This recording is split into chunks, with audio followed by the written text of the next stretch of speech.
আছেন প্রবীণ ঘোষ মহাশয় এবং পূর্ণেন্দু দা।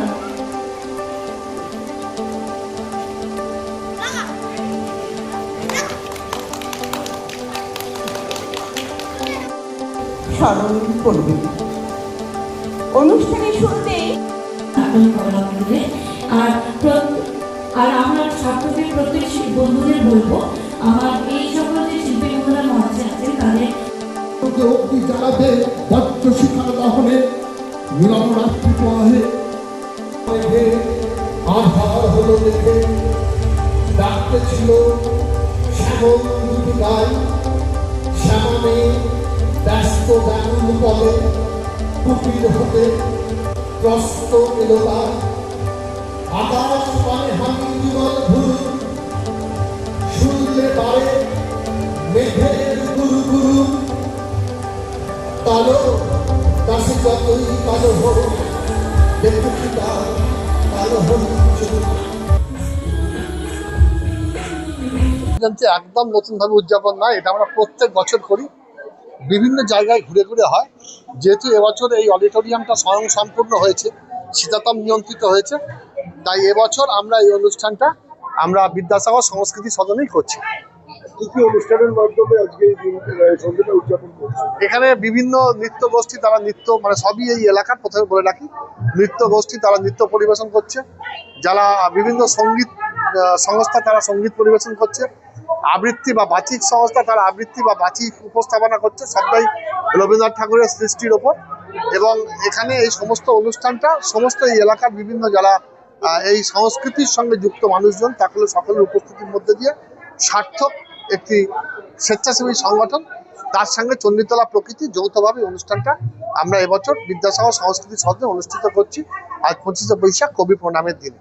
কি বলবেন যে নতুন যে সরকার আসলো, সংস্কৃতি, বাংলার কৃষ্টি, এই সমস্ত কালচার কবিতা আবৃত্তি এগুলো আমাদের নতুন সরকারের কাছে আমি আগেই মঞ্চে বলেছি, নতুন সরকারকে আমরা ধন্যবাদ জানিয়ে স্বাগত জানিয়ে বলেছি, নতুন সরকারের কাছে আমাদের প্রত্যাশা যে আমরা যারা শিল্প সাহিত্য এবং সংস্কৃতির সঙ্গে যুক্ত তাদের সকলের এই সংস্কৃতির অঙ্গনকে আরো প্রসারিত করবে, আরো বিকশিত করবে এবং এই সংস্কৃতির অঙ্গনে কোনো কিছু বিচার ব্যবস্থা না করে শুধু সংস্কৃতির অঙ্গনটা সংস্কৃতির অঙ্গনের মধ্যেই তাকে সৃজিত করবেন, নন্দিত করবেন, এই প্রত্যাশা রইল, এই আবেদন রইল। এবং আমরা যারা সংস্কৃতি জগতের মানুষ, আমরা যারা সর্বসময় আমাদের কলমটাকে সচল রাখার চেষ্টা করি, আমরা বিভিন্ন সময় বলতে পারেন যে কলকাতা বইমেলা থেকে বিভিন্ন বইমেলায় গিয়ে যেভাবে আমরা সংগঠিত হই, যেভাবে আমাদের বিভিন্ন গ্রন্থ প্রকাশিত হয়, বিভিন্ন সাংস্কৃতিক অনুষ্ঠানের পরিমণ্ডলের মধ্যে আমরা থাকি, সেই সংস্কৃতির পরিমণ্ডল আরো প্রসারিত হোক, আরো ব্যাপ্ত হোক, বাংলা আরো প্রদীপ্ত হোক, বাংলার মনীষী, বাংলার শিল্পী সাহিত্যিক সকলের যারা বিগত দিনে বাংলাকে আরো সৃজিত করেছেন তাদের নিয়ে বর্তমান এই সাহিত্যের কুল, বর্তমান সংস্কৃতির এই সমস্ত যে কুশীলবরা আছে তারা যেন সুন্দরভাবে আরো বিকশিত করতে পারে তাদের সমস্ত প্রত্যয় নিয়ে, তাদের সমস্ত শিল্পকে, তাদের সমস্ত সৃষ্টিকে, এই প্রত্যাশা নতুন সরকারের কাছে রাখলাম, এই আবেদন রাখলাম। এবং নিশ্চিতভাবে আজকে এমন এক মনীষীর জন্মদিনে এই সরকার তার শপথ গ্রহণ করেছে, সেই মনীষী আমাদের কবিগুরু রবীন্দ্রনাথ ঠাকুর, যিনি শুধুমাত্র একটা দেশ নয় দুটো দেশে জাতীয় সঙ্গীত রচনা করেছেন। এবং সেই কবিগুরু রবীন্দ্রনাথ ঠাকুর যিনি আমাদের একজন সামগ্রিক, যিনি একজন নোবেল জয়ী এবং যিনি একটা সময় ব্রিটিশ সাম্রাজ্যবাদের বিরুদ্ধে ঘৃণা ভরে তিনি নাইট উপাধি পর্যন্ত ত্যাগ করেছিলেন, সেই মনীষীর জন্মদিনে সেই সরকার যেন সংস্কৃতির প্রতি সংবেদনশীল হয়, সংস্কৃতির অঙ্গন যেন আরো বিকশিত হয় এবং আমরা রামেন্দ্রিক ভাবনায়, নজরুলের ভাবনায়, সুকান্তের ভাবনায়, আমরা রবীন্দ্র উত্তর এবং রবীন্দ্র পূর্ব যারা কবি, যারা শিল্পী, যারা মনীষী তাদের ভাবনার মধ্যে দিয়ে আমরা যেন বাংলাকে আরো বিকশিত করতে পারি, বাংলাকে আরো প্রজ্জ্বল করতে পারি, বাংলাকে আরো আলোকিত করতে পারি এবং সংস্কৃতির অঙ্গনে আমরা যেন স্বাচ্ছন্দ্যে বিচরণ করতে পারি। এটুকুই আমাদের আবেদন রইল যে বাংলার নবনির্বাচিত মাননীয় মুখ্যমন্ত্রী এবং বাংলা নবজিত যিনি তথ্য সংস্কৃতি দপ্তরে যারা মন্ত্রিত্বের দায়িত্ব পাবেন এবং সংস্কৃতির অঙ্গনকে তারা যেন এইভাবেই আলো প্রসারিত করে আর বিকশিত করে এবং আমরা যেন সংস্কৃতির অঙ্গনে আরো স্বাচ্ছন্দ্যে বিচরণ করতে পারি। 12 বছরে পদার্পণ করলো আমাদের এই অনুষ্ঠানটা সবাইকে নিয়েই করা হয় প্রত্যেকবার। যদিও এটা আমার সহধর্মী পিয়ালি হচ্ছে এটার মেন অ্যাঙ্কার, ওই হোস্ট, বাট আমাদের একটা খুব সুন্দর সংগঠন আছে যেটা সার্থক নামে পরিচিত আর কি। তো সার্থক গোষ্ঠী বলতে আমরা সবাইকে নিয়েই চলি। এই বছরে আমাদের সঙ্গে প্রথমবার প্রকৃতি যুক্ত হয়েছে, যেটা ডক্টর সুবীর মুখার্জির তত্ত্বাবধানে হচ্ছে অনুষ্ঠানটি। এই অনুষ্ঠানটি আমরা খুব ছোট করে শুরু করেছিলাম, একটা ছোট্ট জায়গা দিয়ে, হয়তো খুব বেশি হলে সেই সময় 10 থেকে 20 জন পার্টিসিপেন্টকে দিয়ে আমরা শুরু করি। তো সেটাই আস্তে আস্তে দেখতে দেখতে 12 বছরে সেটা কবে যে 10 থেকে 200 হয়ে যায় সেটা আমরা ভাবতেও পারিনি, বা সেটা আমাদের কাছে সৌভাগ্য যে প্রত্যেকে আমাদের সঙ্গে সাথে থাকে এবং এই অনুষ্ঠানটা আমাদের এগিয়ে নিয়ে যেতে সাহায্য করে আর কি। প্রথমত 165তম রবীন্দ্র জয়ন্তী রবীন্দ্র শতবার্ষিকীতে সকল কবি প্রেমী মানুষদের জানাই স্বাগত।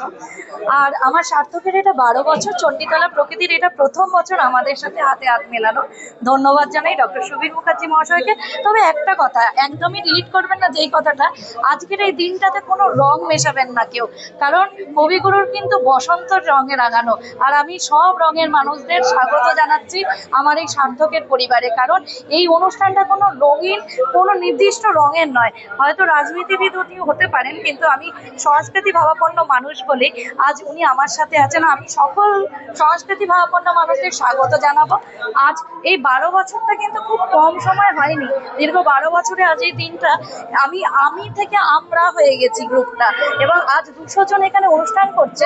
এরা কিন্তু কেউ আমার ছাত্রছাত্রী নয়, সব অন্যান্য গ্রুপের লোকেদের আমি দেখেছি। এই মঞ্চটা তাদের জন্য, যত আগামী নক্ষত্র আছে আমার সার্থকের পরিবার তাদের জন্য রইলো, কারণ নামি দামি শিল্পীদের জন্য তো অনেক মঞ্চ থাকে, আমার মঞ্চটা না হয় সেই সকল আগামী নক্ষত্রদের জন্য রইলো। তার জন্যই সার্থকের এই প্রচেষ্টা। আর এই সার্থক গ্রুপ আমার থেকে অনেক আগেই আমাদের হয়ে গেছে। আজ চণ্ডীতলা প্রকৃতি থেকে এই আমাদের পরিবারটাকে আরো বড় করেছে। এখানে আমি আয়োজন করেছি কিছু মেয়েদের স্বাবলম্বী করার জন্য একটি প্রচেষ্টা তাদের, আর সাথে আছে 200 শিল্পী বন্ধুদের নিয়ে আয়োজন। ডানকুনি, বেলানগর, বিভিন্ন জায়গার শিল্পী বন্ধুরা এখানে অংশগ্রহণ করেছে। আর আমি সকল মানুষকে বলবো, সংস্কৃতিকে বাঁচিয়ে রাখুন, শুধু সংস্কৃতিকে বাঁচিয়ে রাখুন।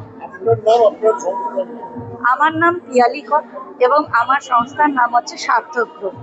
এবং সকল ডানকুনি সহ যে সকল মানুষরা আমার এই নিউজটা আপনারা দেখবেন আমাদের এই চ্যানেলে, বলবো সংস্কৃতিকে আপনারা বাঁচিয়ে রাখুন, তাকে কোনো রঙে রাঙাবেন না, দয়া করে কবিগুরুকে বাঁচিয়ে রাখুন।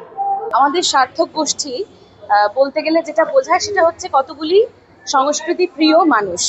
পিয়ালি যে এই সার্থক গোষ্ঠীর একেবারে যেতে বলতে পারি স্রষ্টা, এবং পিয়ালির এই সাংস্কৃতিক মনস্কতা, পিয়ালির সংস্কৃতির প্রতি ভালোবাসা এবং কিছু মানুষকে নিয়ে কিছু ভালো কাজ করবার যে ইচ্ছা, সেই ইচ্ছার ডাকে আমরা প্রত্যেক বছর ছুটে আসি।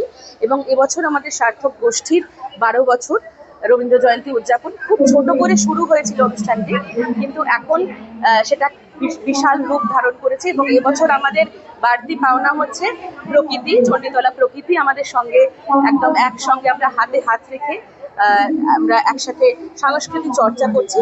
সংস্কৃতি চর্চার আমি বলবো কোনো রং হয় না, কোনো দল হয় না।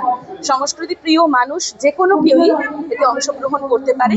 আমাদের গ্রুপের উদ্দেশ্যই এটা, কিছু সংস্কৃতি প্রেমী মানুষ একসঙ্গে হয়ে সংস্কৃতি চর্চা করা। আর আজকের এই বিশেষ দিনে, রবীন্দ্রনাথের জন্মদিনে গঙ্গা জলে গঙ্গা পুজো করছি, অর্থাৎ রবীন্দ্র চর্চাই হচ্ছে। এবং তাছাড়াও আমাদের কিছু মহিলা পরিচালিত প্রদর্শনী চলছে, কিছু কেনাকাটি, কারণ মহিলারা একত্র হলেই কেনাকাটির কথা মাথায় আসে। সেখানে পিয়ালির প্রচেষ্টা থাকে সবসময় সবাই মিলে একসঙ্গে একটা ভালো কাজ করবার, এবং সেখান থেকে মহিলাদের একটা স্বনির্ভর হওয়ার একটা চেষ্টা। তো আপনারা সকলে এসেছেন, এবং যারা আসতে পারেননি, প্রত্যেক বছরই আমাদের এই অনুষ্ঠান আজকের এই বিশেষ দিনে হয়ে থাকে। তো এবারে যারা অংশগ্রহণ করতে পারেননি তাদের জন্য আহ্বান রইল, সামনের বছর অবশ্যই এসে আমাদের সঙ্গে যোগ দিন।